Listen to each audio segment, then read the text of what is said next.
D fam? Welcome back to the greatest Houston-based podcast in the world, the Weekend D podcast. I'm your host, Danny G. And today we got a very special guest. He's a comedian. You might have seen him in Houston. He was out here for a minute. He did shows at the Riot, at the Secret Group, in the Box. Now he's coming out of Houston. His name is Jessi Saldana. What's up, man? Yeah, How you what's up? doing? What's up? Doing good. Thank How's y'all for life having me been? on. Oh man, Oh, pretty man. good. Came out to Austin, trying to do more comedy out here, but I'll still say I'm a Houston comic. You're a Houston comic? Yeah, Yeah, man. yeah. How long were you doing comedy out here in Houston? So I started in Houston, so 7 years. 7 years of comedy in Houston. I don't know. Yeah. I'll still count the COVID year. Why not? Why not, right? I Yeah. mean, you were out here. Yeah, and How, we were still doing shows that whole time. were you? Not Damn. I like didn't know. in the city, but like Uh-huh. in the Like on the outskirts. outskirts? Yeah. Oh, hell Bar yeah. shows, they were brutal. But it I was, bet, man. I mean, yeah, it was, I mean, COVID was interesting. Oh, for sure. For sure, for sure. I mean, what was that like, though? Because, like, I know a few people in the comedy scene here in Houston, and, like, everyone had a completely different experience, right? Depending on Yeah. how long they've been doing it. Like, what was that like when COVID started happening and like you started getting these like trying to figure out how where you're gonna gig and things like that. So I never quit my day job. You know, that hacky thing that people say, hey, don't quit your day job. Well, Uh-huh. that's actually the best advice I ever got was to not quit my day job. Because when COVID started, so many comics that I knew were worried about how they were going to make rent, stuff like Hmm. that. I wasn't worried about any of that because I still Hell had my yeah. job. They just sent me home to work. So I said, I mean, it did suck not doing shows or whatever, but for me, I Hmm. was like, this will blow over fast, you Yeah. know? Because when COVID started, I was like, this will be a couple weeks and then we'll be back to normal. Nope. Wow. I was so wrong, man. But actually, Yeah. that year, I had just started doing a bunch of shows out here in Austin. And I was like, all right, stuff's going all right out here. And then that happened, and I was just like, all right, I'll just stay in Houston. Because I mean, after a while, we started doing shows in like bars in the outskirts of Houston, which we weren't supposed to be doing. But Hmm. the people that were going didn't care. We didn't care. Yeah, comedy was still Man, happening. We just weren't Texas. promoting it. Yeah, Texas did a beautiful thing when it came to COVID. Man, after a while, Irresponsible, everyone. some would say. A little bit irresponsible. But I mean, come on now. We had to survive. We Yeah, had to get out there. We had to live life. And I don't know. Me being like someone that grew up in California and then moving to Texas at a young age, I've always appreciated Texas like on a whole nother level. And yeah, like when I saw that, California was just shutting down, New York was shut down, and Texas was like, nah, we're gonna get back to work, we're gonna keep yeah, going. Like I was like, man, that's awesome. And Texas is all about lifting yourself by the bootstraps and just moving forward. And that was super dope to see, especially during COVID. I mean, I myself have a day job, and I was lucky to be considered essential. Although I don't yeah. know how lucky that is, right? I don't Because know. They just sent me to work from home, and I loved it. I actually, yeah, whenever they started lifting the restrictions and they tried to get us to go back to the office, I quit my job and I got a work from home job.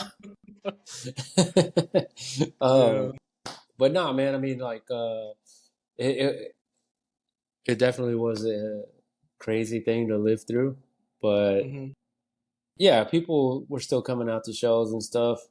Um, but I did feel bad because we weren't supposed to be doing that.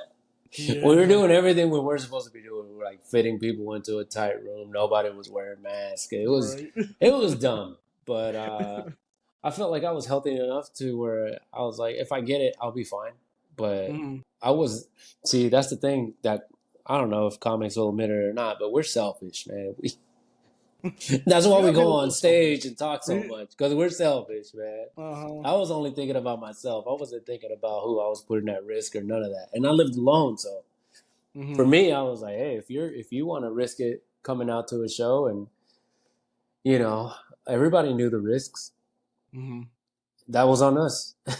But that Yeah. is something about Texas. It's like, hey, you know the risk. Uh, Go if you You, dare. you go if you dare, right? Tread your own water. Yeah. No, that's fucking awesome. Yeah, I remember, dude. I worked as a mechanic during COVID, and I Yeah. was like, all right, man. Like, I started hearing all my friends were like, oh yeah, I'm getting like all this unemployment money and this and that. I was like, damn, dude, I gotta work while y'all Oh just sitting at yeah. home. Well, I think a lot of comics benefited from that. A lot of comics, including myself, learned how to make content because Mm, we didn't have anything else to do. You had to do yeah. something. Hmm. I know a lot of people started podcasts. A lot of people started doing more stuff like TikTok specifically. Hmm. Man, Yeah. TikTok blew up. Nobody had anything Yeah. to do. Yeah. Everybody was going. You remember everybody was going live on Instagram? Yeah, Yeah. I never did a Zoom comedy show, but I did a couple of live Instagram comedy shows. They were terrible. Oh, dude, how is that? Because you get no feedback, Yeah, right? I've heard a couple of comics. It's been more comics say that they hated it than the ones that say that Hmm. they liked it. But Hmm. I have met a few that like the virtual comedy shows. It's not for Yeah. me. I don't, That's crazy because I know like a lot of the ways you tell that your joke's hitting is by hearing people laugh or yeah. you get some sort of instant feedback and through a camera like that must have been weird sitting in a room just telling your jokes and Oh hoping man, they're I did they're not hitting. like it. There was one. Luckily, I never saw the light of day. Somebody messaged me to record myself doing stand up in my living room, like a 1 minute video, submit Uh, it, and they were going to put this thing together and blah, blah, blah. I did it, sent it, never heard back from them. Must have been pretty bad. But I hated doing it. I reshot it a bunch of times and I mhm. was like, this sucks. This isn't even good. I don't even know if they ever actually did anything with all the video submissions they got, but Yeah. whatever. No, Mhm. I want people right there giving me instant feedback. Uh-huh. Yeah. Well, is that the most gratifying thing about doing comedy is getting Oh that yeah. instant feedback? Yeah. Mm-hmm. Because Yeah, like man. It's I addicting, man. yeah, I try to dabble. I asked this because I try to dabble in comedy, right? I still every now and then I'll write jokes and kind of like go over them to myself, but I rarely do open mics because the first time I did an open mic, I didn't get a single laugh.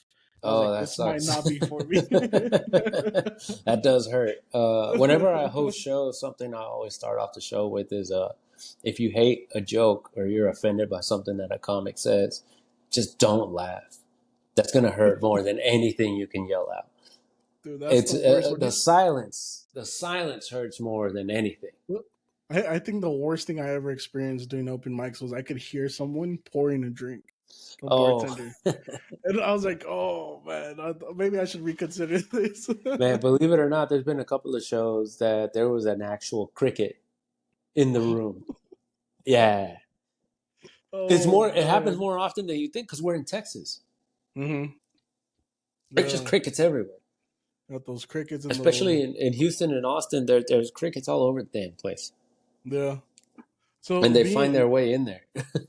yeah, I bet man they like that the dampness Hmm. of the rooms and stuff.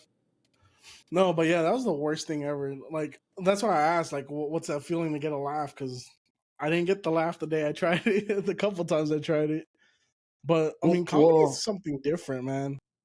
Like to do what you're doing, it takes such a skill set because so many people, including myself, we get told, "Oh, you're funny, you should go try to do this on yeah. stage," but doing it on stage is completely different. Oh I my need god, a crazy! pause for the Yeah, camera. give me 1 second. I'll just disconnect it real quick. Okay. We're good though. Oh, well, yeah. I mean, that's really why I started to do stand up because I used to watch so much of it that I didn't know I was doing stand up at house parties. I thought Oh. I was just telling crazy stories from like stuff that I did with my old friends to all these white people I was hanging out with. And then this guy, he was like, "Hey man, you should do stand up." And I was like, "What are you talking about?" Right? And then he's like, "All you got to do is say the same story you just said at this party on stage, Uh-huh. and it'll get laughs. Like you're getting laughs in my living room. You can do this on a stage. It's just I didn't listen to him. I thought he was nuts. Mm-hmm. But 5 years later, somebody put a show together that was like all first timers, and I signed up for that. Mm-hmm. After the first laugh, I felt like no nerves. Mm-hmm. Just kept doing my set and never looked. Oh Man, yeah. like it's just. I mean, there's been a bunch of times that I've thought about not doing comedy, like quitting, because Uh-huh. there's a lot of frustrating parts to making it or Mm-hmm. whatever. But you got to remind yourself why you even started, because you like making people laugh. Yeah, exactly. But it's so Exactly. easy to get caught up in all the other stuff, Yeah. like especially when somebody gets things that you think you should be getting. Yeah. You can't help but be competitive and compare yourself. Mm-hmm. But it'll drive you nuts if you let it get the best of you, because you really Yeah. have to remember, why did you go to those shitty open mics? Why did you go perform in front of empty chairs? Because you like this. You like entertaining people. It's not Mm-hmm. about, all the other stuff. Yeah, But at the no, same that time, it is about all that other stuff. right. Yeah. I mean, you want to Because, make it. Everyone wants to make it at yeah, that point, right? there comes, I mean, after doing comedy for a few years, you get peeks into what it could be, what it could turn Mm-hmm. into. And you're just like, I want that so bad. Like it's right there. But you talk to people Yeah. that do have that stuff, and it's like, man, I hate this shit. But I mean, that's the goal. That's the goal, Right. to build a fan base, to get people to come to shows and stuff like that. Hell yeah. Do you ever have a show that you think back on and you're like, damn, that was like my favorite show to do? Oh yeah, yeah, man. There's been a bunch of like, it's weird. Big shows are great. Mm-hmm. Making hundreds of people. I've never done it thousands of people, but making hundreds of people laugh at the same time. I tell a lot of stories. So for me, whenever I pause and it's just dead silent and there's over 100 people in there, I was like, I know I have control of this room, and they're waiting Uh-huh. for the next thing I have to say. That's great. But also, I've done shows. It's like 10 people in a Mm-hmm. basement. It's dark. It's very intimate. Those shows are. It's the two opposite ends Uh-huh. that are Those the live with you best. forever, Yeah, right? yeah.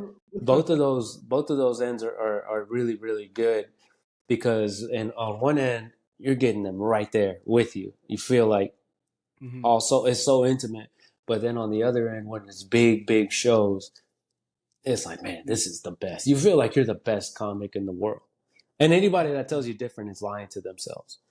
Yeah. When you're up there and you're getting those laughs, you're like, oh, I can do this for real. Yeah. Dude, I bet. Yeah, I bet I bet that's such a driving force, especially on a like I completely understand what you're saying because like I'm a fan of comedy, right? Like I'm a yeah, huge fan of comedy.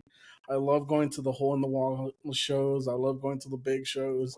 But like me personally, my favorite shows are always the smaller shows. oh yeah, Like I love like I mean the biggest show the big shows that I like to see, they're usually at the Improv, which is still a small crowd. And yeah, I don't know why, I love that feeling of being like right there, yeah, seeing the comic do his thing and just like the way he moves, and you can really see everything he's doing. And I've always been a fan of those like small intimate shows, which is why the secret group's like one of my favorite places to go watch a show is because it's so small, yeah. especially in the box. I mean, you're sweating in there in the middle of summer trying to survive the heat, but I love that intimacy because you really get to see like the comic just do his thing, and the way you guys think while you're on stage is it's so impressive to me. Well, the box at the secret group in Houston, right by the Astros ballpark. If anybody Mm-hmm. doesn't know, that's one of my favorite places to go, because that's like my home club. Like that's where Mm-hmm. I performed at the most. And Mm-hmm. when I'm there, I feel comfortable. I go up when I do a weekend show in the box. I know I'm gonna have a good set, which sounds arrogant, but I just know I'm gonna have a good set no matter what. and I do feel more comfortable, and the audience can tell that you feel comfortable, and you mess around a little bit, you try new stuff in the middle of your old stuff. It's so much. I'm having fun, and because Yeah. I'm having fun, the crowd has fun too. And there's another place in San Antonio called the Blind Tiger. It's downstairs from a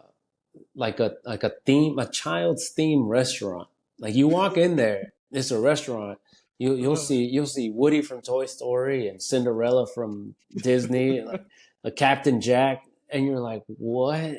But then you go downstairs and there's a comedy room down, and it's one of the best. It's one of my favorite places to do comedy, man, because it's Yeah. cramped. You're in there, Mhm. yeah. Yeah. It's a I fun love that, spot. man. I love those kind of spots. How's the Creek and the Crave? Because I saw that you host a show there on Tuesdays, right? Oh, Creek in the Caves. It's a pretty big room, pretty Mm-hmm. decent sized room. It's when it's packed out, it's awesome. But there's a lot of nights that it's not packed out. That Mm-hmm. the room is so big, it just feels empty It when feels it's empty. not even empty. Uh-huh. But that is the downside of a big room. But the plus Yeah. side is on the weekends it does fill out. Hundreds of people go Yeah. there. Oh shit.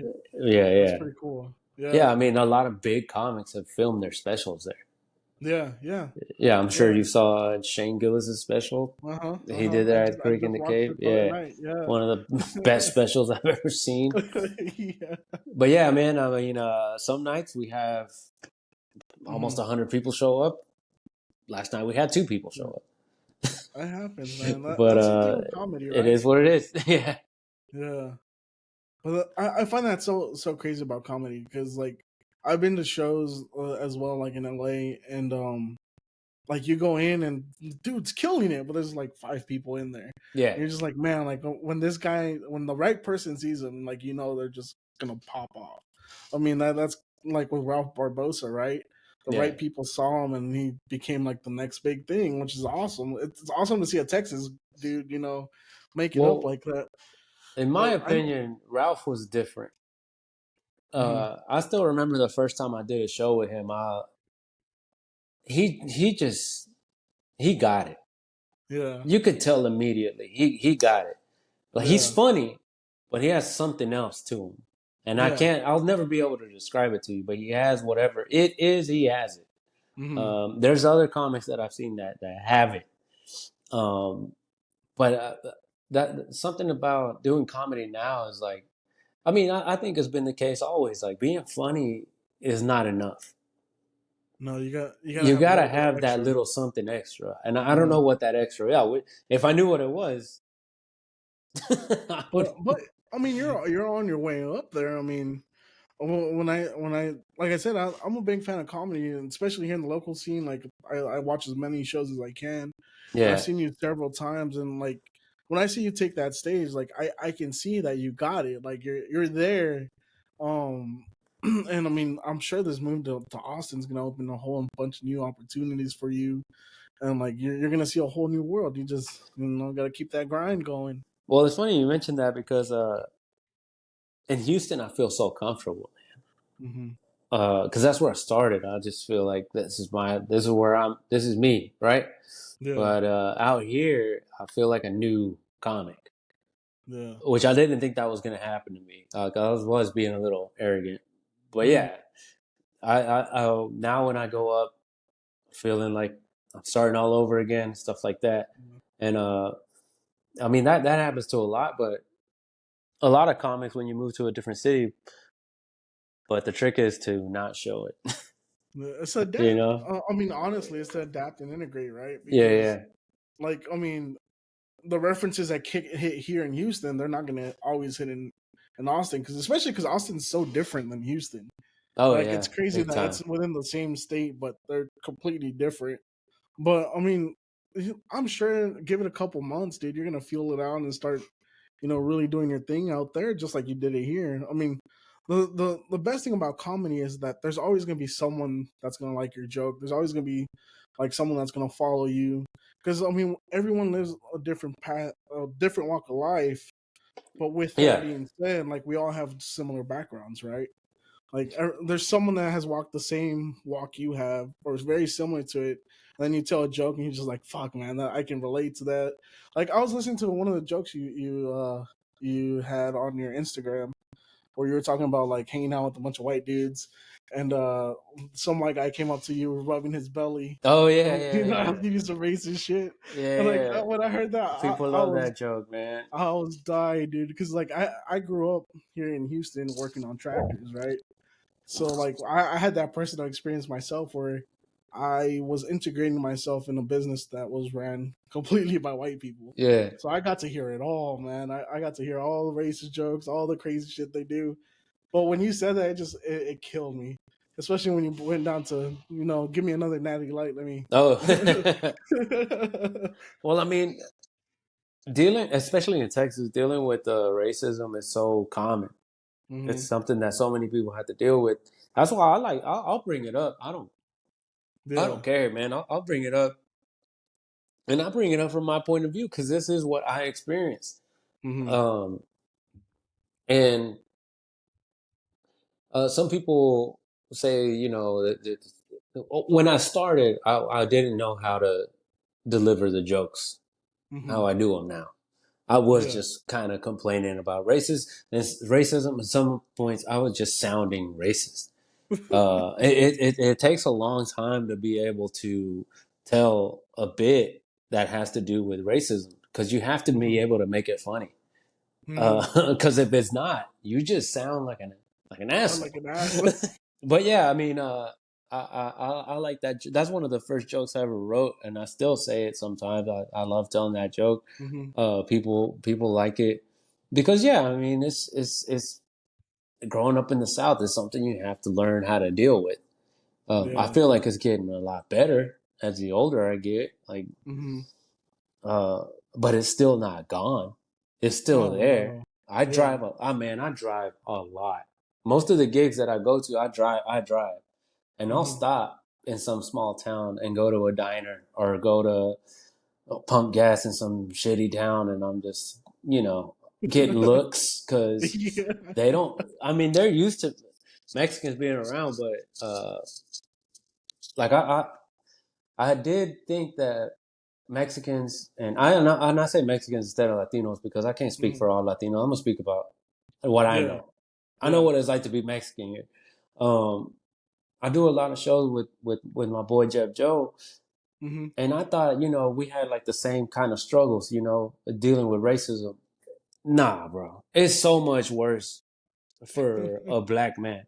Yeah. They would treat me better than or not even treat me better, but I wouldn't get the types of looks he would get. And Hmm. it was just because he's black at some random ass gas station in some Yep. town off of I-10. Yep. That doesn't matter, that we Yep. didn't need to stop to, but But you still did. part of me is just like, we live in America, we should be able to stop wherever we want, which is I kind don't of know, man. dumb, but whatever. I've tried that a few times.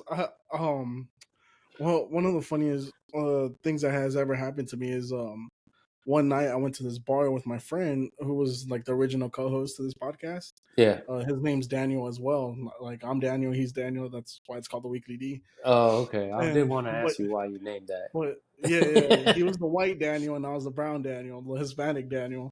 And one day we went to this bar and we met some biker dude, right? And like we're just cracking jokes with them, having a good time, drinking beers, buying them shots. He's like, "Man, y'all need to go back with me and let's go party. Let's go really party." With the And we're biker. like, with the biker, and we're like, Yeah, "All right." y'all are I making smart mean, decisions. we're 21. It was in Conroe. We're like, "All right, fuck it, let's just You go." want to go, We go to this party, bro, bro? Not and in Conroe, man. it's at an ice house, right? Like this is Yeah, where the red flag started. I was like, I okay, we're at know an ice exactly where house. you were. I grew up in the Conroe area. You were off of 1488, Yep, right? yep, Right when you're leaving the Woodlands, right before you get into Conroe. That's where yep, you were. I know. I did a comedy yep. show there once. Bro, I walked in there. I was the only person of color, and I was scared for my life. But I was like, all right, the only thing I can do is make a couple of these dudes laugh, hopefully, and Yeah, hopefully I'll walk out of here okay. Well, I mean, it was a great time. We partied with them, a bunch of bikers. There was a fight after that. We did before that. of course there But was. it was like one of the funniest things that had ever happened to me because like as soon as I walked in, everyone looked at me and I was like, oh shit, like I stood behind my friend. I was like, you walk first. Man, I don't remember who booked that show there. There's only one biker bar up there, and I'm pretty Hmm. sure that's the one you were at, the one that I did Hmm. a show. I don't remember who booked that show, but I just remember when I walked in there, I was so mad at them. They put me on that damn show. Went up, did my thing. I thought I had a bad set. Uh-huh. I go to the restroom after the show. Some dude comes up. He was like, "Hey, man, you were funny." I was like, "Man, I thought I was dying up there." He's like, "Man," he's like, "Ain't nobody gonna laugh at nothing here. Like, you're gonna get some chuckles, but that's Yeah. it." No, I was so scared that night, dude. I literally grabbed my friend. I was like, dude, you walk in first. I'm not about to get my ass kicked for no reason. Man, I just remember something I wanted to tell you whenever you were saying about not getting a laugh. So this happened to me at the Houston Improv. Okay.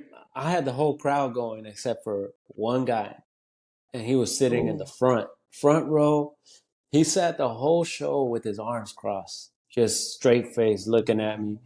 And I was just like, man, I just want to make this one guy. That's the crazy thing about when you get comfortable on stage, you Mm-hmm. stop you're no longer like blinded by the lights or like intimidated by the crowd or whatever. You start Mm-hmm. focusing on little things, right? And I could not stop looking at this dude not laughing. I wanted to make him laugh so bad. I just wanted to get a grin out of him at one point. Mm-hmm. Nothing. He gave me nothing.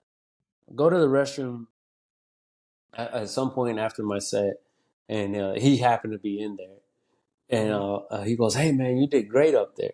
And I recognized him, and I was watching. We were both washing our hands, and I was like, "Bro, so you didn't laugh once. Like, you're sitting in the front row. I watched you not laugh." And he goes, "Oh yeah, I don't laugh." I was like, "What?" How do you go to a comedy show so not laugh? I don't know. Why would you sit in the front row and not laugh at anything, man? But he was like, "No, that was really good." I was like, "Okay." That's funny Wild, as shit, man. dude. Wild. One I of the feel like so. weirdest experiences I've had. I've had a lot of weird experiences, but that one was Yeah, pretty weird, especially because it happened in the restroom. that's pretty funny though. I Man, feel one like time, sometimes people go just to fuck with comics though. yeah, Like but it they do. sucks when they do that, man.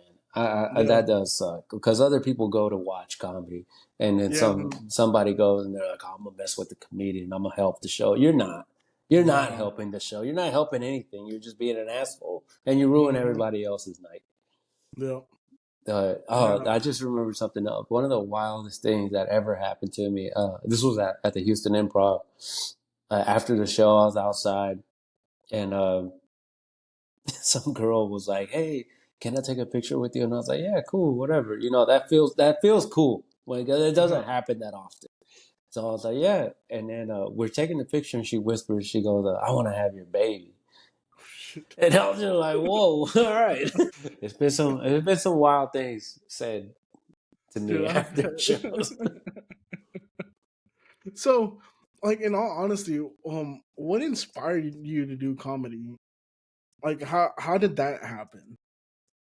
Man, really just watching it. I watch so Mm. much stand up. Um, that instead of watching like reality TV or anything like that, man, I would always just watch stand up. Mm. Um, and then like I mentioned earlier, I was telling these stories at house bar. I used to tell this story about a drive by that I happened to be around in. Yeah. um, some of I mean, like some people that I used to run with were, slanging, Uh-huh. I would tell stories about that, just crazy things that happened. And then, yeah, a friend of mine put the idea in my head and it just stayed in my head. It took me Yeah. 5 years to finally get on stage and try it. But, um, the first time I signed up to do a show, that's the thing. I worked harder on that set than Uh-huh. anything else I ever, because like I went to college and stuff. I learned how to write and this and that. I edited this thing like if it was a term paper. You know what I Oh mean? damn. Like I wrote out my set and then I rewrote it, cut Uh-huh. out stuff, edited it. Man, I was obsessed, and I was super nervous. My friend recorded my very first set ever. I didn't know he was recording. I had no idea. I stopped counting how many times. Can we cuss on this? Yeah, you're Yeah. good, man. I stopped counting how many times I said fuck after 50. Yeah. It That was was your go-to word. that was my nervous. You know how Yeah. people be like, Or some or people say like. like. They say Oh like a man, I lot. hate when people start saying like all the time. It bothers me. Hmm. Yeah, but I was saying fuck the whole time. Actually, after that set, uh, there was this old bartender, this old lady. She ran the bar. Uh, Hmm. I went up to her and I was like, "Hey, can I get a beer?" She's like, "Yeah, this beer's on me, but as long as you stop cursing so much when you do this again." And I didn't know what she meant at the time until my friend was like, "Hey, I recorded you. Here's the video." And then I was like, watched it. I was like, "Oh my god, no wonder she told me that." But yeah, man, I mean, I feel like a lot of comics we're just fans of comedy, and then eventually, Hmm. I feel like some of the comics that I like the most never really thought like, um, I want to be the best comic ever or whatever. It's just like Hmm. you start watching comedy, you love it, and then you Hmm. start doing it, you get addicted to it. You start learning new stuff. You start, especially meeting other comics. You learn so much stuff, watching Hmm. all this comedy, and then man, it's very addicting to Yeah. get those laughs. Oh, I bet, man. Yeah, I I bet. Who was like some of your favorite comics when you were, coming up and kind of trying to learn? Because I mean, comedy is such an interesting thing to me because yeah, it's all about timing, speed, reading the room. So, like, who was some of the comics that you looked up to? bro. A lot Like, of white comics, unfortunately. it's all good, man. It's all good. Look, man, my favorite comic of all time, I ain't scared to say it, is Bert Kreischer, just because I love a good Really? storytelling comic. Yeah. And like he's just one of my favorites at this point because I love the way he tells a story. So one of Uh, my favorites is Tom Segura. So you know who Tom's he is. hilarious Yeah, I too. love Hell Tom. yeah. But when I was a kid, or yeah, like middle school, high school, I loved Ron White. Ron White, Yeah, really? yeah. I remember I was clicking through uh channels, and yeah, for the youngsters, that's before streaming. We would Yeah, just, instead of scrolling through which movie you want to pretend to yeah. watch, The TV you would guide. just, yeah, you would just click. Well, I would still click through channels, and I Yeah. remember it was on CMT, Country Music Television. Uh They huh. had Uh the huh. Blue Collar Comedy Tour, and I was like, what? They got stand up on this country channel? Yeah. I started watching it. Ron White hopped on. Man, he had me crying, laughing with the tater Yeah. salad story. And then I was still pretty young, so Larry the Cable Guy was after that. I was Larry like, was oh my great, god, man. this is the funniest I've ever Yeah. heard. But the first time I ever heard stand up was on a CD. And Really. yeah, dude, somebody, a friend of mine, I used to drive so I had a car when I was like 16. I used to drive these two girls home after Uh huh. school. I thought it was cool. It wasn't. Whatever. But one of them one day was like, "Hey, y'all gotta listen to this. This is the funniest thing I've ever heard." And I was like, "What?" Hmm. I thought it was gonna be like some comedy music or some. I didn't know. She Hmm. pops it in. It's George Lopez. George. The Jack in the Box joke. Oh yeah, the Jumbo Yak, Yeah, the Yumbo Yak. the The large cock. that album. That's the first time I ever. That's the first time I remember hearing stand up. Uh-huh. And we were driving home, and I was like, I dropped her off, and I was like, "Hey, let me borrow this. I have to hear it." And Yeah. she's like, "No, you can hear it, the rest of it when you drop me off tomorrow." I was like, "Damn it!" And she held you up. She's like, let me secure this ride Yeah, real quick. man. I'm like, damn. I guess anything beats riding the bus. But yeah, that's the first time I heard stand up, and that piqued my interest. Hmm. And then what I used to watch more than anything was Comedy Central Presents. Oh I yeah, had no clue I who these love comics those. were. No Uh huh. idea who these comics were. But Mm-hmm. back then I had like a DVR. I had Yeah, satellite. yeah. Had a TiVo. D. I Uh wish huh. I would have kept that DVR because there was a lot of good specials on there. Do you know who Ali Sadiq is? Yes. Yeah, So I funny. didn't know who he was. And I remember I had his Comedy Central Presents recorded, Hmm. and I watched it a bunch of times because it had the Hmm. no, I'm talking about. I did see him on that, and I watched him a bunch of times on that. But the one that Hmm. I watched him over and over again was "This Isn't Happening." I love that show with Ari Yeah, Shafir, yeah. the Because OG one with whenever, Ari. yeah, when Yeah. Ali Sadiq went on there and did the Mexican Bacaran Boots story, man, I watched that. I don't know how many times, bro. Uh huh. I love storyteller comedies. Uh, Yeah, me too, dude. Me and too. it bothered me whenever I was in Houston and people were like, "Yeah, you're a storyteller," and I was like, "Nah, man, I can tell jokes. Uh Nah, I'm a storyteller, man. That's what I do. I tell huh. stories." I don't know, man. I love when someone can tell a really good story and make it funny at the end. That's one of the things that attracted me to your comedy and why I actually saw you a couple times was because the first time I saw you, you were trying out jokes. It was I think it was like it wasn't Speedball. It was one of those where it was like during the week, everyone was trying out jokes. Oh, okay. You were there. Andy Higgins was there. Um, who else Oh, was shout there? out to Andy Huggins. His special's about to come out. It's called Early Is it Bird really? Special. Yeah, yeah. It's gonna be Oh. on a bunch of streaming platforms. Yeah. Yeah, that's dope, dude. I love Andy. I've seen him twice there too. Never knew he was on America's Got Talent until Oh during yeah. COVID. I was flipping through America's Got Talent. I was like, holy shit, I've seen him before. Man, it's funny because like I've done shows with Andy a bunch of times, and Hmm. it'll be a really good mix of people. It'll be because Yeah. we'll both be on the flyer, right? So it'll be a Uh-huh. bunch of old white people, and there'll be a bunch of Mexicans in there too. Best. Oh It's the man, best, man. because I'll go up, I'll do my thing, and I'll do good, right? Uh-huh.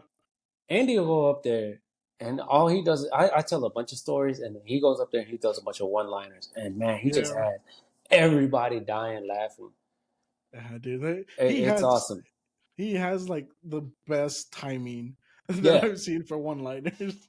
And he Oh always yeah. throws you something that you just don't expect, which is what I love Exactly. about his Yeah. comedy. Yeah. And but that thing that you don't expect is also going to be really funny. Yeah. Because that is something that I've noticed lately at open mics, specifically with new comics.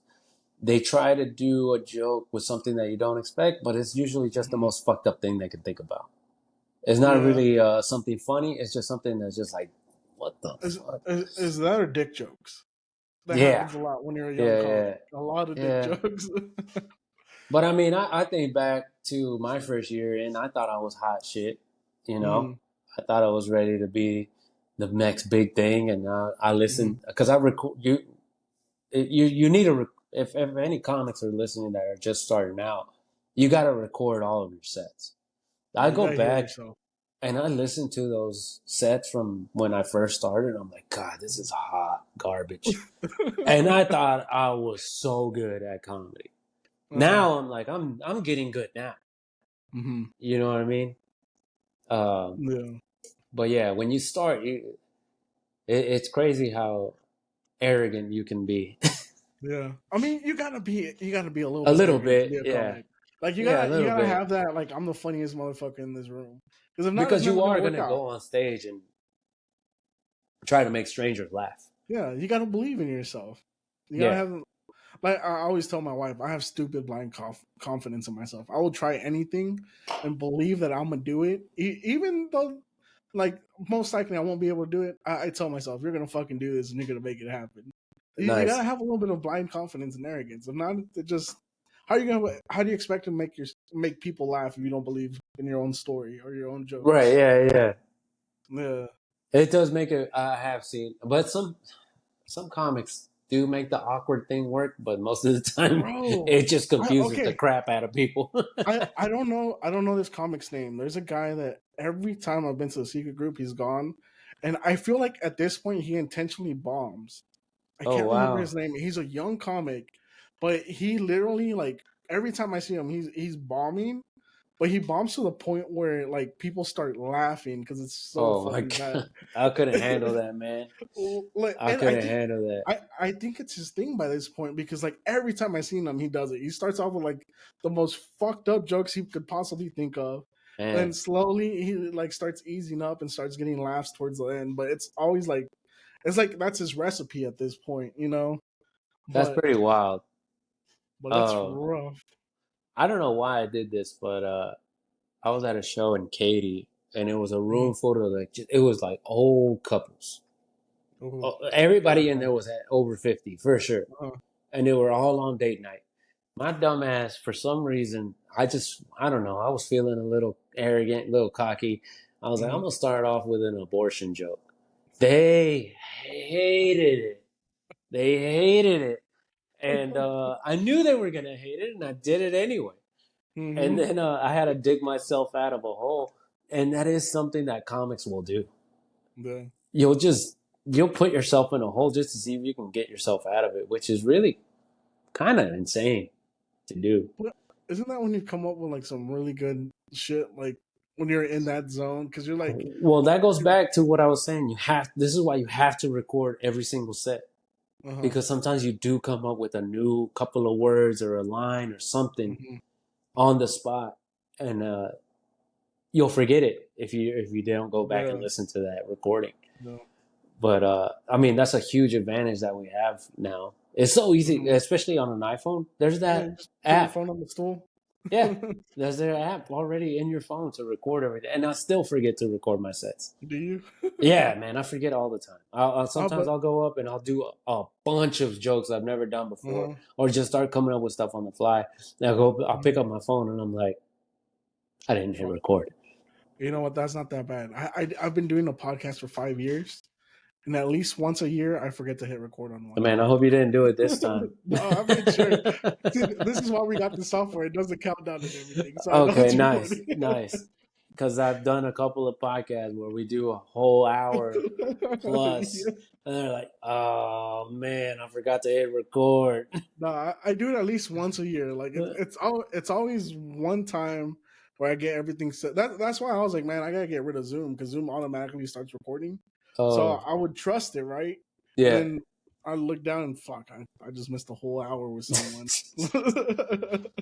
And then at that point, I'm like, dude, should I tell them that I need to redo it, Yeah, or do I just like ignore it and try to get them back on another time? man, But man. yeah, How long have you been doing this podcast? uh, about 5 years. Oh About wow, 5 years on and off, yeah. Yeah, so nice. we've been doing it for a minute, like I said, a lot of times we've tried to build a community with um not just our friends but like people we meet or like different artists that we get in contact. You're actually the second comedian on here, but really the first because the first guy he hasn't been doing comedy for a while. Oh, that happens a So lot. yeah, That so happens a lot. I can't tell you so how many times I've driven home after a bad show, and I'm like, "Why am I even trying to do this? bro, This it sucks." but I mean it's fun, right? Like you have fun No, doing yeah, it. there's a lot. There's been a Yeah. lot more fun nights, but those bad nights do make you Yeah. want to quit. Oh, But it's the same dude. for any entertainer. I mean, there's musicians that have those nights, Yeah. comedians, No, actors. I gotta tell you that night that we met you at Honeysuckle, Yeah. I had way too many of the gummies, bro. Like Hey, way too man, many of shout them. out to that festival, dude, because they had some Yeah. good gummies out there. Oh hell yeah, dude. Look, check it out. They hooked us up for the show. Yeah, man. Yeah, Hey, shout out to Honeysuckle, man. They had they're the our good friends, ones. man. Hell yeah, dude. I'm gonna have to hit up Carlos. That way we can send you some more stuff. Oh yeah, man. Hell That yeah.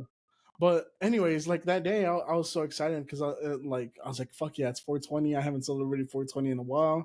He gave me the goodie bag as soon as I got there. My dumb ass just started eating the candy like it was nothing, dude. man, Um, dude. It took me after like 2 months to finish those. after all y'all performed, I was talking to Trey, and I was still feeling okay, right? Like Yeah. it hadn't hit me yet. As soon as Trey was like, "Yeah, dude, let's step over here and let's do a quick podcast." As soon as we're about to start, that shit slapped me in the fucking face, and every question I had for Trey went out the window. He ripped me the biggest asshole ever. Like he just Oh I have it on man. recording. I cut it into a clip. It was for 2 minutes straight. He just tore me up, dude. And I was Yeah. like, fuck, man. Like I really fucked that one up because I was gone. I greened out that night.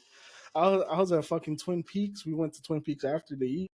And like I After was so that, yeah, and I was so high, dude. Like I got paranoid. I got like yeah. really fucking paranoid, and it was hitting me in waves. Like I'd come up and I'd come down, so I couldn't even eat, dude. I got so paranoid. I started walking around Twin Peaks, and they kicked me out because they got nervous that because I was just like walking around like a dumbass. Wow, bro. Wow. It was That's just rough, wild. dude.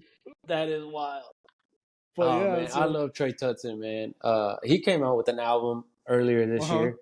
yep, Yeah, he got man. I love Trey Tutson, man. He's hilarious. One of my favorite comics to watch. yeah, That's he's why I really went the fucking night funny. that I met you. I wasn't on that show. I know, because so we helped Carlos get in contact with my friend Blake, who he helps on the podcast here and there. You might have seen him. He performs at the box every now and then. Okay. But so he was like our liaison to help Carlos find comedians. So we kind of help, connect them to him so he can connect y'all to Carlos. And I remember Abby was running late or something, Yeah. and that's when Trey called you, right? No, no, I no. think that's what happened. I Oh, went okay. because I saw that Trey was hosting. Hmm. He had Test for Gold, very funny comic and from Yes. Houston. Abby Voltman, very funny comic from Houston. And I don't remember if somebody else was on the show or not. But I was Hmm. like, well, these are my friends, right? Yeah. And I was just like, I'm not doing anything. I want to go see what's up with this 420 thing. I Hmm. knew it was going to be a little like not a festival. Small What would festival. you like pop up thing? Yeah, it was like a small pop up Yeah, festival. and I was like, if anything, I could get some stuff for myself, Hmm. Hmm. right? So yeah, I really just went to watch them. Uh-huh. And but then yeah, when Abby was running late, Trey was like, "Man, you want to do 5 minutes till she gets here?" And I was like, "Sure." Uh-huh. And yeah, it was fun. It was a fun Dude, show. you killed But it.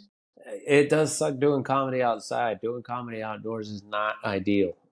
Yeah, and see, like when we all talked about it, we initially thought it was gonna be indoors. Yeah, And then, they decided to do it outdoors because they're expecting a lot of people. yeah, Which I mean, throughout the day there was a lot of people. Like when 420 kicked off, like there was a shitload of people. He was showing me videos of it. It was packed. So I mean, in a way, he made a good call. But for the comedy part, with that train going by, it wasn't the best experience. It made yeah. it really rough. Like But I it felt bad happens. after that. Yeah, but like I felt bad, right? Because like we kind of helped book you guys, and I know Blake sold it up to the train and everybody. Like I said, we weren't expecting it to be outdoors that day. We were expecting it Well, indoors. after that goodie bag that they gave us, nobody was tripping. That was bad. Nah, nobody was mad, bro. That yeah. You Yeah. know what we did after that? We went and Mhm. watched the Super Mario movie. Oh, that's a great movie when you're high. Bro, I laughed so much at this stupid movie. I actually I'm never gonna watch it again because I have a good memory of it. I just remember enjoying this dumbass movie because I've heard other people be like, "Man, that movie was stupid. It sucked," and I'm like, "Man, I couldn't stop laughing." That was a great movie. Yeah, but man, Yeah, getting kicked out of Twin Peaks, yeah, dude, they got worried because I'm still you like, know what? It happens more often than you think. I'll tell you yeah, no, that. the crazy part is that's like the third bar I get kicked out for something stupid in Houston. Not even So being too drunk, just something else. not even no, just random shit. Damn, dude. Yeah, Damn, it happens. you gotta take it easy, man. Damn. It just happens, man. But yeah, huge shout out to Honeysuckle, man. They threw No, yeah, a that great was show. awesome. That was Yeah, awesome. and now they're getting their own place soon, so Oh, I hope really? we can do it That again place was next pretty year. cool though, where Yeah, they yeah, were. yeah. The farmers market. Yeah, Yeah, it was really that's cool. what I But was trying to say. A farmer's market. Yeah, yeah, yeah, yeah. But apparently they're getting their own spot, so hopefully next year they can run it back. yeah. maybe Hopefully, maybe man. have it all indoors. That was fun. That was a good time. Yeah, man. Yeah, but yeah, for sure. I'm gonna have to get with you that way. I can get Carlos to hook me up to send you some more honeysuckle stuff up there. Oh yeah, that would be dope. Hell yeah, we'll do that after the show. Um, but yeah, no, but yeah. So I bombed that. So believe me, I know what it feels like to fuck shit up or bomb something really bad. I was so embarrassed, dude. Like my friends that were with me, they're like, what happened? You had it all perfect. Like I literally planned all my questions, everything. Like I had Yeah. it to the T. Like I had it all nice and tight. It was gonna be a quick 15-minute interview, and it just everything out the window. Hey, it'll happen. It'll happen with some good gummies. Oh hell yeah, man! That's why I only eat half of them on that podcast, right? I eat half in the beginning and half after as a reward. But shout out to Trey, man. He's the best. I love Trey. Huge shout out to everybody that went out there. You know, shout out to you too for going out there and hopping on, not even expecting to hop on that night. Yeah, I no, that mean, was cool. you I killed it, do dude. I do love showing up somewhere and then they'll be like, "Hey, you want to go on?" That shit feels cool. Oh, I bet, man. Is that like when you know you're doing something right when people are like, hey, come over here, hop on stage real quick. Yeah, but that Or only happens to me in Houston. It doesn't happen to me anywhere else. yeah, yeah, Yeah. come on, man. Don't But say it like that. Don't be all depressed. Let's yet. well, I ain't trying to sound like I'm bragging either, you know. Oh, but I know my place. you're a funny ass dude, man. You're gonna get there for sure. I have no doubt about it. Like I said, I've seen you. I've seen you perform. I've seen you do your thing. I know you got it. I know you're gonna do it. I know Austin's a scary place because it's a whole new world, right? Yeah, but I mean, there's a lot of opportunities out here. There's a lot of cool stuff happening out here. Hell yeah, Uh, especially with all the oh, I mean, the yeah, comedy scene in Austin's blowing up, isn't it? Now yeah. with everyone moving out there. There's like 5 or 6 clubs just on in Mhm. downtown that are all like within a mile or two of each other. You Yeah. can walk to each club and do so many spots in one night, but I mean, you got to earn it, you know. Oh yeah, for sure. Um, but once you get in there, you doing comedy on the weekends all night.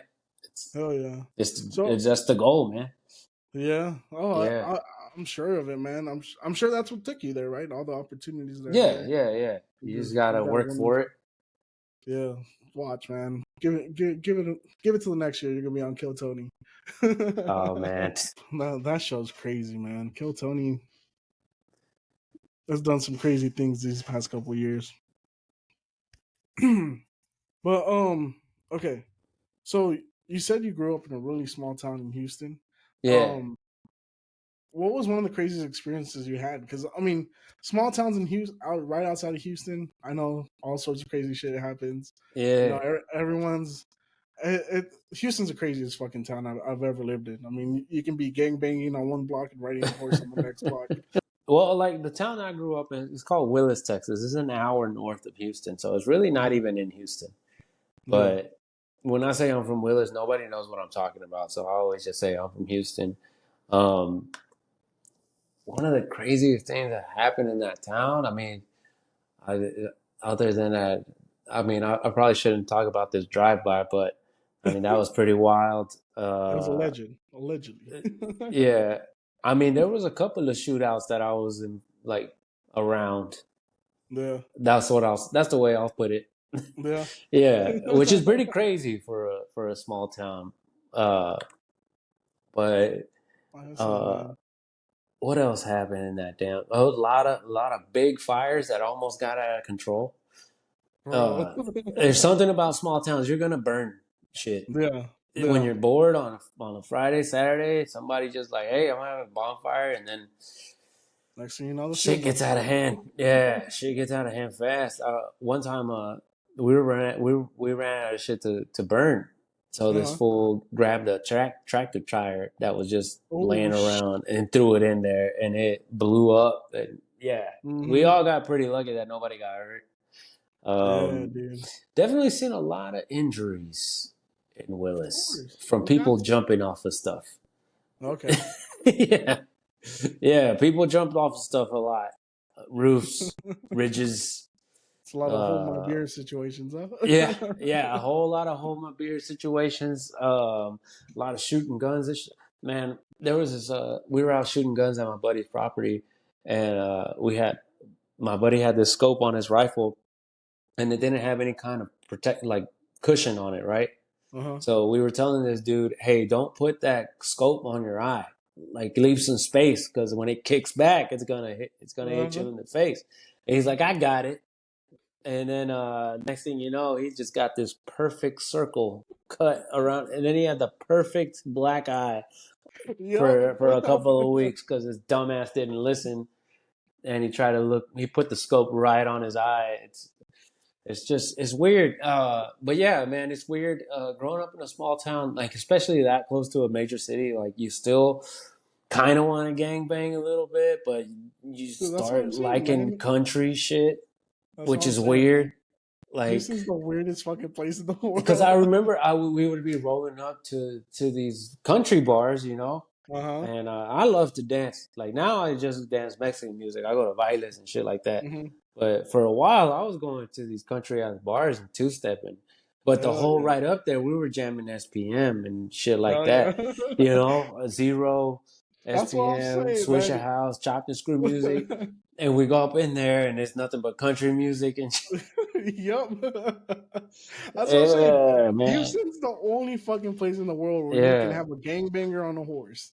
Yeah, yeah. I was in a house. I was at a house party in Houston at 3 in the morning. Some dude showed up on a white horse out of Bro, nowhere. He he, wasn't. He wasn't invited to the party. he just He popped just up, was right? like, yeah, just some old dude on a horse. And then all the girls were like, "Oh my god, can I?" Blah, blah, blah. And I was like, "Man, this dude knew exactly what he was doing." Oh yeah. but No man, I but love yeah, man, Houston. Houston is. I used to hate Houston when I lived in that town. I bet because you're so far. Yeah, and then you get it caught up in this small town bullshit, you Mm-hmm. know. But then when I started doing comedy is when I started going to Houston a lot, and then I started Mm-hmm. to find places that I liked. Because before I would just go to Washington, and I was like, man, fuck this Yeah. shit. Dude, I hate Or Washington. yeah, I mean, the older you get, the more that you hate clubby spots, right? Yup. Um, but yeah, I started finding places that I like, bars that I Mm-hmm. like, comedy clubs the most. I'm always down there doing that. Even places to eat. And Mm-hmm. Houston is beautiful. It has so Yeah. much to offer. You just got to know where to go. That's 100% It's, true. it's it's not like in Austin you can just go downtown and you're gonna have plenty of bars, plenty of restaurants, Mhm, blah blah blah. Right? In Houston, mhm. it's spread out, Yeah, it's and you really gotta spread out. find the vibe that you want to Yeah, find. yeah. Because like man, shit, I used to go to like '01. I used to go to Escapade every weekend, bro. Yeah, That buddy. was my shit. I would go to '01, I'd go to the flea market, to the Tia Pancha on Sundays. Yeah, But you buddy. know, at the same time, on the weekends, I mean, shit, going to Midtown, going to Mhm. Washington, going Main to Street. Main Street now. Yeah, Main Street's Yeah, cool. It really popped off over the years. There's just a lot of cool. Everything in Houston just so spread out though. yeah. Yeah. Because like you want to go to some weird ass spots, you go to the Edo district. Yeah, I yeah, mean, that's where I go now. yeah, which I love It's the Edo district. You got the truck yeah, yard, you got the secret group, yeah. you got that new club next to the secret group that's kind of Oh yeah, weird. a little bit. Yeah, there's definitely a lot of weird places in Houston. Yeah, no, I Man, love one time I Houston, ended up at a after hours in a church. bro. Have you been there? I think I have. I'll tell you what, man. Sorry, I walked in there. I Uh-huh. paid the cover, Uh-huh. and then I left. I walked in Bro. there for maybe 2 or 3 minutes, and I turned around and got out. It Yeah. creeped me out. No. I don't Yeah, it's remember what I crazy. was on, but it freaked me the fuck out. Yeah, it's crazy though, because like there's even a movie theater in Houston that's in a church. Like you go Oh, into I the don't know about church. that one. Yeah, it's like some low key like indie film movie theater, but you go in there and it's a church with pews. Like you sit in the pews to watch the movie. That's wild. It's trippy as fuck. And then Have you you have, heard I of mean, Don't Tell Comedy? yes, Yeah, we yeah, did a Don't Tell show in a church in Houston once. not. Oh, was that a no? Because Blake was telling me he did a showcase for some show in a synagogue. like in a Oh Jewish no, that synagogue. wasn't it. Nah, this was a Catholic church. They had the Okay. cross in there still and everything, bro. Yeah, no, It real was quick. in a Mexican neighborhood and shit. Yeah. Yeah. No, that's cool, man. That's wild. Like I said, Houston's such a wild place. There's this after club in Montrose that if you go into it, it looks a little sus, but it's not that sus until they pull out the Yeah. little elephant statue. They have this little Okay. elephant statue. It's like tiny, right? But it's Montrose. Keep in mind, it's Yeah, Montrose, yeah. so it's already weird. But at a certain point of the night, they roll out this little elephant statue and put it in the middle of the dance floor. I don't know about that one. That's when you gotta be like, I might need to check out this place really soon. It gets really weird when that shit happens. No, I like Montrose. Montrose is cool. But yeah, There's a lot Houston of has cool a lot to spots. offer. It's just you have to know where to go. Yeah, If you yeah, don't know where to go, you're gonna think Houston sucks. yeah. Because Dude, that's what I used to think. when I was 21, I hated Houston. I was like, man, there ain't no places to go to. There ain't Yeah, this, there ain't that. because you don't know. You don't. You don't know the good spots to go. But I mean, I still like. I've always. Uh, I shouldn't say always. When I started listening to a lot more Mexican music, Hmm. I started going to Houston a lot. Yeah. Going to Hell O1, yeah. going to rodeos, to jaripeos. Hell yeah. Yeah, yeah. What Haripels were you going to? The one that I was going to the most towards the end was Villarreal. It's on the north side, Okay. off of 59 and Little York and Okay. 59. I think I've Yeah, been to yeah. that one. But I think back in the day, there was this other one called El Dorado that we used to go to. I never went to that Um, one. Plaza Garibaldi's always been there, but Hell yeah. that one's huge. It's kind of annoying. Hmm. Uh, I like going to Villarreal because it's a little smaller than Garibaldi and it's not as Hmm. expensive because Yeah. Garibaldi takes big acts. So Yeah. Yeah. I ain't Yeah. trying to pay $100 to go to a freaking Jaripeo, man. Right. Yeah, because yeah, but That I shit do does love suck. that shit. Hell yeah. And That's dope, man. but yeah, like I would go to Dallas a lot just to go to O1 too up there. Oh yeah. Yeah, Is that one that better? man, I hate to admit it, but yeah, it is. Yeah. Yeah, Escapade in Dallas got it going on. Hell It's yeah. fun up there, man. But yeah, there's jaripeos all over Texas. I love going to Hmm. jaripeos still. So when I started comedy, like I would talk about going to Mexico. Well, I still do. I talk about Hmm. going to Mexico. I go to Mexico a lot, Yeah. multiple times a year to the rancho that my parents are from. Hell yeah. I go to the baile, I go to jaripeos, and like I remember comments were like, "Hey, you're like Mexican for real," and I'm like, "What?" See, that was one of the things I wanted to ask you today. Because, like, when you come to Texas, right, especially being someone from outside, you're going to meet two types of Mexicans. You're going to meet Yeah, Tejanos, or yeah, you're going to yeah, meet Mexican Tejanos, right? yeah, And I have gotten to experience both of them, which is really cool. But I always like to ask, like, are you like the type that goes to Mexico or the type that's like, oh, I don't speak Spanish? yeah. Nah, man. Like, whenever they told me that, it really messed with me because I was born here, bro. Hmm. So I never felt like a real Mexican because when I Yeah, go to Mexico, they call me güero, yeah, and they know that I'm from over here. They know I'm yeah. not Mexican, and that's always been something that's messed with my head. So whenever these comics were like, "Yo, you're Mexican for real," I was like, Hmm. "Y'all don't know real Mexicans then, because Exactly. I'm not." Exactly. Because like I'm barely scratching the surface of that shit. Right. I like doing all that. I like going. I love I love going to Mexico. I love going to Hell yeah. Vilas. I love everything about it. But when I go to Mexico, they're like, "Yeah, you're a white boy," Oh, for sure, dude. Likewise, likewise. which I mean, pisses me off. I hate that it's so much. it's the But whatever, accent. It's the accent, right? It's being that Mexican American where you go in bro. It's not Mexico. even the way that I talk. I've been told that uh, Americans walk different. We're different. We have a different way Different that pepper we. step. Yeah, Yeah. they made it sound like you're just an arrogant American. But I was like, whatever. No, But yeah, it is something weird, man. Like when I'm in Mexico, um, and my other cousins are there, I mostly mhm, speak to them in English because it's easiest for us to communicate that way, right? But it does piss off other people that we're Oh speaking yeah. English in Mexico, right? Yeah. But I mean, we're drinking and shit. We don't think about it. It just comes out Mm-hmm. naturally, right? And Yeah. then like something small, like if I go to a Mexican restaurant with a bunch of like white friends, Mm-hmm. I feel like an asshole ordering my Speaking food in Spanish. Spanish to, Yeah. But then if I Uh-huh. don't, I also feel like an asshole because I'm like, this waitress knows that I know Spanish. Yep. Yep. And I'm I still know your ordering it exact in. your exact Bro, dilemma. I always have a dilemma of whether to say queso or queso, which is Right? something so stupid and so small, Right? but man, it is something that I have to like, Or, all right, or how or am I gonna say fajitas this? and fajitas. Yeah, dude. I mess up my own name a lot Oh really? because my last name is Saldana. Uh-huh. But I always have to last second decide, am I gonna say my name in English In or in Spanish. Spanish how it's supposed to be? Yep. And I've had people tell me like, always say your name how it's supposed to be said. And I'm like, Mm-hmm. it doesn't bother me to be called Saldana.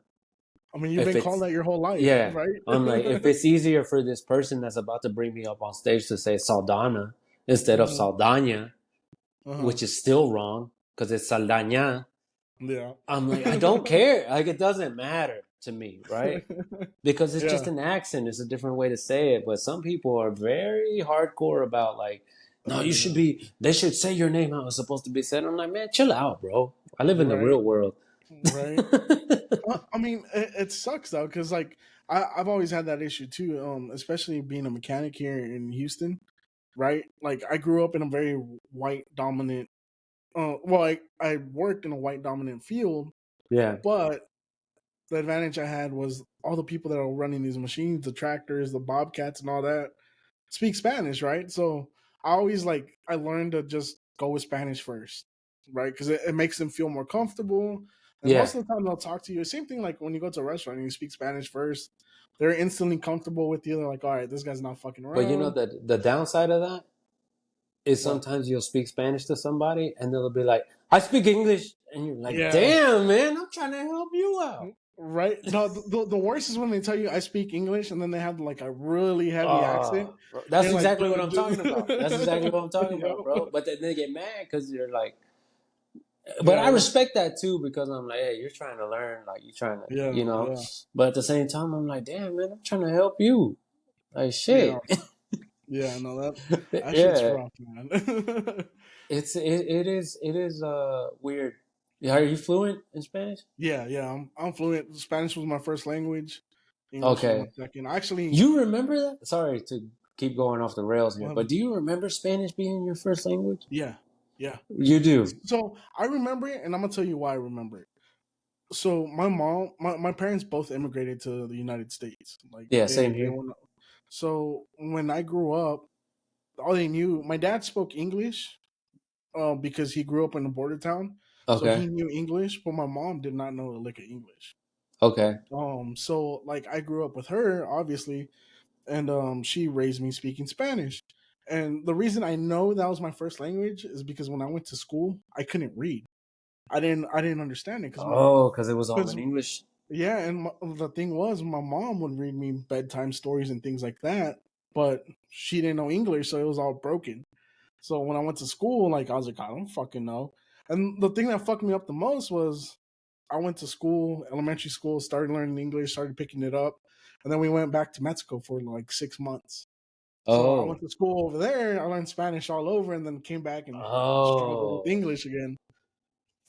See, Yeah, that makes so it different. yeah, so I mean, I was lucky, I was lucky that the school I went to in California, they had a lot of programs for Spanish speakers. Yeah. So, I had a lot of tutoring and shit like that, so I could learn how to read English. But yeah, it fucked me up for a good while. The reason I asked you is because, like, I know that English was my second language, but I don't remember it that way. Okay. I just remember always knowing English. Mm-hmm. But whenever we moved, because I grew up in Dallas, that's where I was born. When we Okay. moved from Dallas to that small town Willis, Mm-hmm. they put me in an ESL class. Mm-hmm. Because when my mom was this is what I think happened. When my mom was filling out the paperwork, she didn't know any English. Uh-huh. I was 7, so I didn't say shit. So Yeah. they just assumed that I didn't know English, right? So they stick me in ESL, and I have no fucking clue what's going on. That's the Dude, I was in ESL for second grade, and they took me out of there because they were like, "This kid knows English." Yeah, man. That's funny as shit. Yeah, No, it's it sucks though, right? Did you ever have the situation where you would get something from school and your mom would ask you, "What does it say?" or your parents would ask you, "What does it say?" and you're like, "I don't know how to explain it to you. Like, I don't know how to translate oh it anymore." And I'm like, "¿Pa qué chingados vas a la escuela así?" yeah, yeah. Man, you know who has a good joke about that is Ralph Barbosa. Does he? I Yeah, don't think yeah. I've heard it. I don't want to butcher it. It's on one of his things on YouTube, but Is it? basically the school calls his house and he's like, well, nobody else knows what they're saying. So, but yeah, he's got a good joke about that. Oh, I'm gonna have to look it up. But man, yeah, like my dad knew English, but he would still make me order for him in the drive-through and shit like hmm that. I hmm hated that. I hated ordering in the drive-through from the back seat. You just got this. And then I worked at one of my first jobs was Burger King. Oh, was And it? I remember working at Burger King in the drive-through, and I would hear some little kid's voice through the intercom, and I'm like, "Man, this poor fucking kid has to order for his whole family from the back seat." Then the worst was when you got the order wrong. I don't know about Oh, you, but dude, that was the worst. If you fucked up one thing, it was over with. bro, there was time because like I speak Spanish, so I would hear a kid's voice, and I'd be like, "Yo hablo español," and they would still make the kid order it. Uh-huh. I don't That's a know what that comfort was thing. about, man. That's a I don't know comfort what that thing, was about. man. But yeah, translating as a kid sucks. Don't. Yeah, don't do It's it. it's so much unnecessary pressure that you feel because you don't want to mess it up, and Yeah, you also don't want to get yelled at for saying that you don't know. exactly. But the worst thing is like they ask you for the most important shit. I remember my mom one time having bank statements and like asking me what it says. I was like, Oh, I don't fucking know how to translate this. yeah, yeah. Um, you ever had like a gym phase where you're working out and Yeah, shit? yeah. Dude, I was in Mexico and we were getting leña firewood, hmm hmm and they were like, "Hey, move this big ass log," and I was like, "Shit, I can't get it." And they were like, "Oh, that's what you go to the gym for? You can't even lift this?" And I was like, "Fuck, dude, they set me up.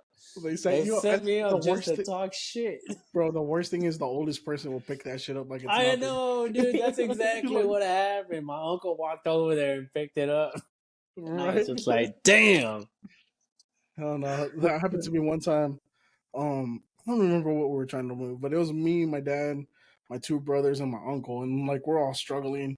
My uncle with a fucking limp walks over and picks it up like it's nothing. He's like, "This is what you guys work out for?" Yeah, dude. That old man strength. Dude, That old man strength is old different. man trick is crazy. I got respect for that, man. I learned that so quick working as a mechanic. There's this old man, and when I worked as a mechanic was when I worked out a lot, like especially when I was Yeah. younger. And I used to arm wrestle everybody. And this old man, dude, fucking scraggly old man, ready to retire. He's like, "Let me arm wrestle you before I quit." No And shit. I was like, "Man, I don't want to hurt you." He's like, No "No." shit. He's like, "Put 20 on it, bro." He let me bring him down and Yeah. think that I had him, and he just whoop. And I was like, Wow, dude. "God damn."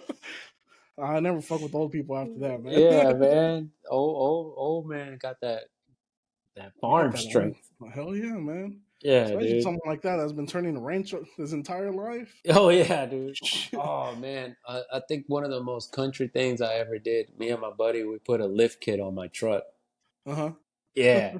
and we installed it ourselves, and we're in his dad's garage doing it, and we used this torque wrench, Uh huh. right, to get it how it says in the specs. And his dad walks out there, and he goes, "A torque wrench, huh?"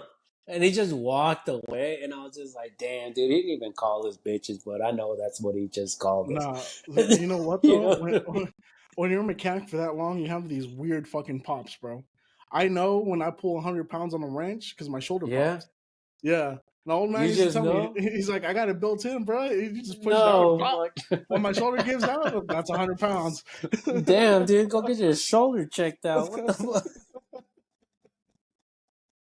Just what But it man, is, man. when we finished, it took us forever to put that lift kit in. But when we finished, we were like, hell yeah, we fucking did Hell that yeah. shit. Yeah, Hell yeah. yeah, That's the best feeling in the world, dude. I don't care who you are or what you do for a living. When you put a lift kit on something or you do something to your car and it yeah, works, you're yeah, flying high. yeah. The only thing that I really tried to get good at was installing stereos. But man, Hell yeah. I ruined my computer in an '88 Caprice that I had, Oh and then no. I stopped dabbling with stereos. Cause that was $800 I had to spend extra. Yeah, dude, that shit And I was like, sucks. yeah, I'm gonna just go back to my. I had a cousin that did it, so I was like, yeah, I'll Uh-huh. just go to him. It happens, man. It's the trials of and Man, errors of life. speaking about something unique about Texas and Houston, and I Hmm. say Houston and Dallas still, maybe San Antonio, man, having a Hmm. system in your car. Hell yeah. You got to. Yeah. No, you know what's really unique to Texas is having the horns outside the car. Oh. Like the speakers Yeah. outside. Hell yeah. Yeah. Yeah. That's when you know you're in You talking Texas. about the train horns? Yeah, no, not just the train horns. When you have the speakers on the outside, Yeah. like the Yeah. full Yeah. system. Yeah. Yeah, Yeah. That. man. But like there was a time, it was like right like early 2000s, a lot of people had train horns in their grills. Hell yeah. So man, I hated whenever like at a stoplight or something, somebody would just pull up. Hell Oh man, it scared the shit out of you, bro, because it's so yeah. loud. Um, So but man, I so had a oh, look, real quick, I had to brag on my Caprice, bro. I hell yeah, had bro. at one point, man, I had 510s in my trunk. Damn. That shit hit That's so a hard it made my power. muffler fall Hell yeah. I believe that. off. Yeah, I believe that, man. Dude, that's wild. No, it's a funny thing when those train horns were real big. Me and my friends were in auto tech, and we had this friend that everyone fucked with. We always fucked with them. And one day, we're all drinking, and my friend passed out in like the bushes at another friend's house. And my buddy was like, "Hey, dude, I just got this train horn from Amazon." He's like, "Let's go hook it up on his car." yeah, And I was like, "All right, let's go do it." So he's passed out, right? So we're not even worried about him. We hook it all up, and I was like, "This isn't good enough, man. Let's tie it to his brake light." So we tied it to his brake light. no, He goes, dude, and this is a little ass '99 Honda Civic, bro. no, He goes in the next morning. We're all like, we all slept over, right? So we're all in like this dude's room, just passed out, and he's waking up because he has to go to work the next morning. And all we hear is, "What?" dude, dude. And he had no fucking idea. It was the funniest shit ever, dude. He was like, "What the fuck did you guys do?" Oh man, dude, y'all must have scared the shit. Oh, dude, you should have seen him. He jumped out that car and he was like, "What the fuck's going on?" Damn, Oh man, damn. I love fucking with your friends, man. Yeah, there's nothing like it, man. That's the best part about growing up around here. You get into all sorts of weird shit and you make some really good fucking friends. Yeah, man. The Oh, car culture in Houston is definitely unique. oh yeah, with the slams, the trucks, everything, man. You ever been to damn, what's it called? It's in Conroe, Texas Heat Wave. I have not. I know what it Oh, is. I've never been. yeah, man. You'll see everything: Yeah. lowriders, drop trucks, classic cars. It's Hmm. Mexicans, black people, old white dudes.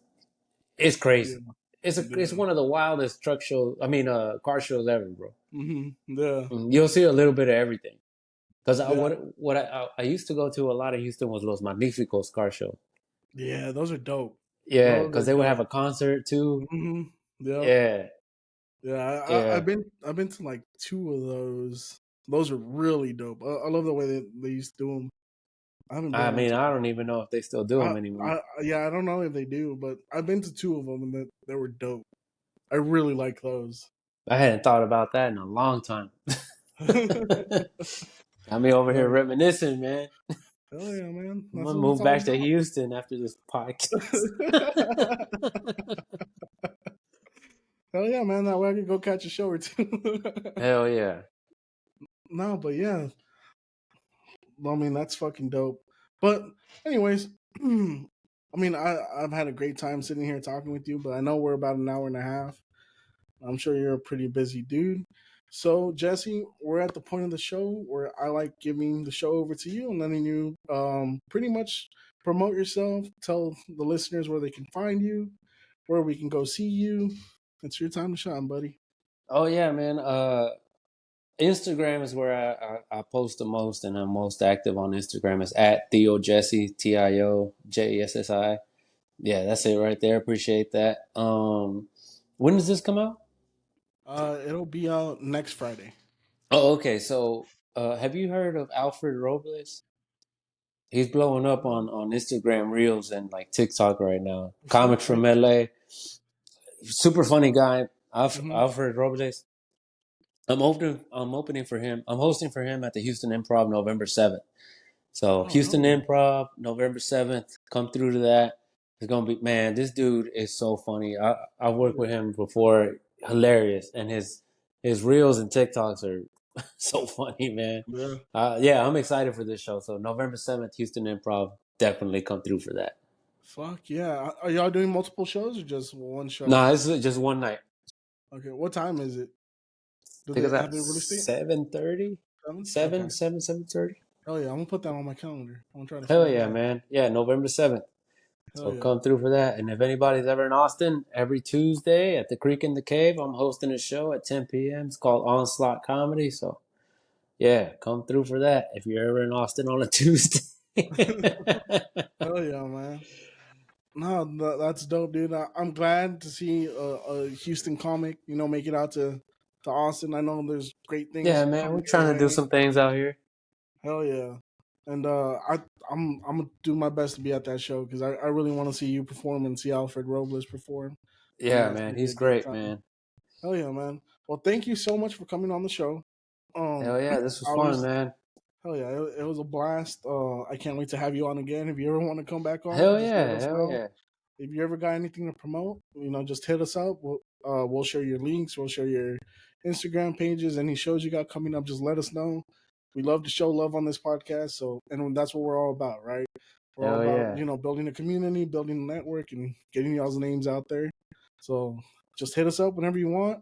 We'll be more than happy to have you on the show. Thank you again for coming on. This has been Jessi Saldana. I'm gonna get it right. Thank Saldana you.